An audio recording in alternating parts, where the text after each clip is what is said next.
I'm Margot Politis. Welcome to Study English, IELTS preparation. Today on Study English, we're looking at adjectives. How do you use them? How do you order them? And how do you use them to compare and describe things? First, let's listen to some descriptions about the world under the sea in the Gulf of Carpentaria off the north coast of Australia. It's quite an amazing place. We know more about the surface of the Moon or the surface of Mars than we do about the seafloor. The seafloor remains the last unexplored frontier. This is because it's covered by this impenetrable ocean layer that we can't see through. The only way we can see the seafloor is using sonar. The largest reef they mapped is about 10 or so kilometres across. It's an oval-shaped feature, so it covers around 100 square kilometres. Because of the fact that they are submerged in 30 metres or so of water, the reefs are very hard to see. No one had realised that the Gulf contained reefs just like the Great Barrier Reef. Being able to describe things properly is an important communication skill. You need adjectives for descriptions. They usually come before the nouns they are describing. The red car. But when you want to accurately describe something, you often need to use more than one adjective in a row. What if the car is big, red, and made of plastic?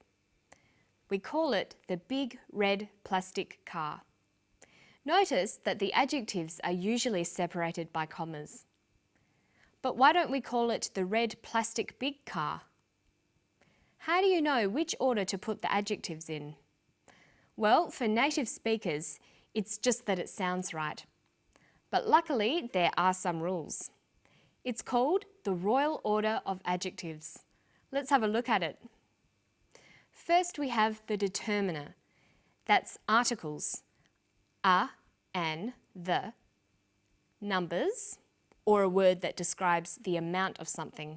It can also be the owner, the person or thing who the noun belongs to. So determiners can be a, the, many, some, or a name like John's. So we can have a car, many cars, John's car. The second type of adjective is opinion or observation. This tells you something about the quality of the noun. Useful, cheap, ugly, beautiful. Then we have size. For example, enormous, tiny, huge. Followed by age. It could be old, modern, 7-year-old. Then shape. Perhaps oval, circular or flat. A colour, like white, black or blue. Then we have adjectives that describe origin, where the noun is from. For example, Thai, Indonesian, Australian. Followed by material, what the thing is made of, like copper, plastic or wooden.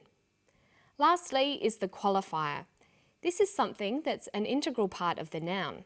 Examples might be a rocking chair, a wedding ring, an electric oven.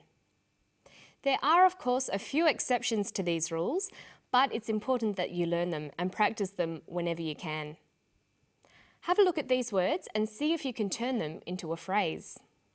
Wooden, square, useful, box, lilies. Well, box is the noun, but what comes first? The determiner. Whose box is it? It's Lily's box. So lilies comes first. Then that's followed by the observation. The box is useful. Then the shape, it's square. Then finally the material, it's a wooden box. So we have Lily's useful square wooden box. Good. Now let's listen to some strings of adjectives from the clip. The seafloor remains the last unexplored frontier. This is because it's covered by this impenetrable ocean layer that we can't see through. The largest reef they mapped is about 10 or so kilometres across. She calls the seafloor the last unexplored frontier. Let's look at that phrase. Frontier is the noun. The other words are describing the noun. First we have the determiners, the and last. Last expresses a number, so it goes second. Then unexplored. That's an observation. It's a quality of the frontier. Okay, now what about this impenetrable ocean layer? Well, layer is the noun. All the other words are adjectives. This is the determiner. Impenetrable is an observation. It describes a quality of the ocean layer. Ocean here is the qualifier. Almost part of the noun, it's not just a layer, it's an ocean layer.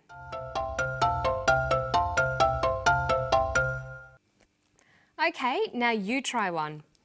Look at these words. They form a phrase that he used.